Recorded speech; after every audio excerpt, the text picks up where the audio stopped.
শুভ সকাল বন্ধুরা। আর আজকে শুভ রথযাত্রা, প্রত্যেকে খুব আনন্দ করে দিনটা কাটাও। কিন্তু আজকে তোমরা যে ভিডিওটা দেখছো এটা গতকালকে সারাদিনের ভিডিও। গতকাল সকালে আমি যখন কারখানায় গেছিলাম তখন আমাদের জয়া কাকা দেখছিলাম এই ডাইস দুটো থেকে ফাইবারের মূর্তি দুটো তৈরি করে নিচ্ছে। আর এই মূর্তি দুটো হচ্ছে রিক্তম ভাইয়ের, যে লক্ষ্মীনারায়ণ মূর্তি অর্ডার দিয়েছিল রিক্তম ভাই। রিক্তম ভাই, তুমি যদি ভিডিওটা দেখছো দেখে নাও, তোমার কাজ এত দূর। মোটামুটি আজকে কাস্টিং হয়ে গেছে লক্ষ্মীনারায়ণ, এবার সেটার ফিনিশিংয়ের কাজ। জয়া কাকা পুরো ফাইবারের কাজটা ফিনিশিং করে তারপর সেটা রঙের কাজ বা কিছু সেটাও তুমি হয়তো দেখতে পাবে। আর যেহেতু ফাইবারের মূর্তি, হাতের ডাইস আলাদা রয়েছে, হাত ফাতগুলো কিন্তু জয়া কাকা হয়তো আজকে কাস্টিং করে তারপর আঙুল ঠাঙুল লাগিয়ে তোমাকে নেক্সট ভিডিওতে নিশ্চয়ই আমি আপডেট দেবো।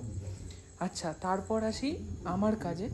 আমি এই গণেশের মাথা তার দোমাটি করে নিচ্ছিলাম। আর পেছনের যে গণেশ দুটো দেখছো, এই পা ঝোলানো গণেশটা অভিজিৎ দা তোমার, আর ওই পেছনের যে মুখ করা আছে কাঁচা মাটিতে, ওটা দোলন দিদিভাইয়ের কার্টুন গণেশ। আর এইটা যে গণেশটা তোমরা এই মুহূর্তে দেখছো, এটা হচ্ছে আমাদের রণজয়দার গণেশ। তো রণজয়দা প্রথমবার আমাকে অর্ডার দিয়েছেন এবং হয়তো উনি প্রত্যেক মুহূর্তে ছবি চান, কিন্তু আমি হয়তো দিতে পারি না। তো এই দেখো রণজয়দা, তুমি যদি আমার ভিডিও দেখো, আজকে তোমার গণেশের মোটামুটি মাথা জমিয়ে, মাথা দোমাটি করে এবং আঙুলগুলো লাগিয়ে মোটামুটি প্রায় 70% কাজ কিন্তু আমি করে ফেলেছি। এবার শুধু এগুলো শোকানোর পালা। আর এই হচ্ছে তোমার দুর্গা ঠাকুর। কাজের ফাঁকে ফাঁকে আমি দুর্গা এবং মহিষাসুরের দোমাটির কাজ সেরে রেখেছি, যদিও এখনও পরিষ্কার করা বাকি। আর এই হলো তোমার গণেশ, এত দূর কাজ হয়ে থাকলো এবং এগুলো এবার শোকাবে। আর এই তিনটে মূর্তি তো রবিবার ডেলিভারি বা রবিবার শেষ করার ইচ্ছা আছে। তো যেহেতু 3 দিন সময় থাকছে, বৃহস্পতি শুক্র শনি, সেই জন্য আমি এই কাজগুলো সারছিলাম। আর আজকে সব থেকে সময় সাপেক্ষ কাজ ছিল ওই রামিতদার জন্য এই যে গণেশটা, এইটা।